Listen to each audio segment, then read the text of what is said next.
बहुत सारे सवाल और उनके बेबाकी से जवाब पॉडकास्ट विद तहजीब रिजवान साहब के साथ। पैरों को खोल, ज़माना उड़ान देखता है, यूँ ज़मीं पे बैठ के क्या आसमान देखता है। जिस शख्सियत की मैं बात कर रहा हूँ, उन्होंने जब अपने पैरों को खोला तो वाकई ज़माने ने उनकी उड़ान देखी। कहते हैं ना कि किसी न किसी कामयाबी के पीछे किसी का हाथ होता है, किसी औरत का हाथ, या माँ हो चाहे बीवी हो। रिजवान साहब, मैं शुरू से मानता रहा हूँ कि खुदा जो है वो इंतखाब करता है। मेरे घर में कोई शायरी का कोई माहौल नहीं, वालिद साहब डॉक्टर बनाना चाहते थे और फिर एक दिन मुझे ऐसा महसूस हुआ कि ये कैनवस छोटा है, तो मशायरों की दुनिया को स्विच करके सीधे पॉलिटिक्स में आना, राहुल गांधी जी से मुलाकात होना, कांग्रेस ज्वाइन करना, सब कुछ एक सपने जैसा ही है। अंग्रेज़ों के खिलाफ इनकलाबी शायरी की जाती थी। कुछ ऐसे नाम रहे जैसे सरोजिनी नायडू, रविंद्रनाथ टैगोर या माखनलाल चतुर्वेदी या हजरत मोहानी साहब की बात करें जिन्होंने इनकलाब जिंदाबाद का नारा भी दिया। उस दौर में तो अंग्रेज़ थे, इस दौर में कौन है? नए अंग्रेज हैं। मेरा एक शेर है कि जो हर जालिम से टकराएगी वो आंधी बनाऊंगा। नए अंग्रेज आए हैं, नया गांधी बनाऊंगा।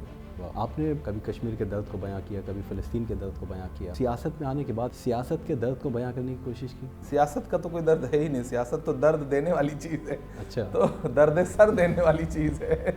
इंडिया अलायंस पर अभी से ही सवाल उठने लगे। कभी अखिलेश यादव, कभी ममता बनर्जी, अब नीतीश कुमार की बात हो रही कि वो नाराज़ है। इंडिया अलायंस में 28 पार्टियां और एनडीए अलायंस में 38 पार्टियां हैं। इंडिया अलायंस को तो वो कह रहे हैं कि मजबूरी का गठबंधन, उनका गठबंधन किस बात का गठबंधन? ये मीडिया के जरिए जो एक नैरेटिव बनाने की कोशिश है कि किसी तरह इंडिया अलायंस अलग अलग दिखे। नहीं भैया, इंडिया अलायंस एकजुट है। मुसलमान तो कांग्रेस की तरफ है ही। बहुत सारे मुसलमान 2024 में देखना चाहते हैं कि राहुल गांधी पीएम बन, बीजेपी चली जाए। लेकिन जो बरादरान वतन है उसको अपनी तरफ करने के लिए कांग्रेस क्या कर रही है? 2% मुसलमान है हिमाचल प्रदेश में, कांग्रेस की सरकार है। तेलंगाना में कांग्रेस की सरकार बनी तो सिर्फ मुसलमानों की वजह से नहीं बनी। एक बड़ी तादाद में गैर मुस्लिम भाइयों ने, हिंदू भाइयों ने वोट किया तब कांग्रेस की सरकार बनी। छत्तीसगढ़ में 2.5% माइनॉरिटी है और वहां हमें 40% वोट मिला है। ये नैरेटिव ही तो भाजपा चाहती है कि हाँ, मुसलमान तो कांग्रेस के साथ है ही। देखिए पॉडकास्ट विद तहजीब में राज्यसभा एमपी इमरान प्रतापगढ़ी से खास बातचीत जल्द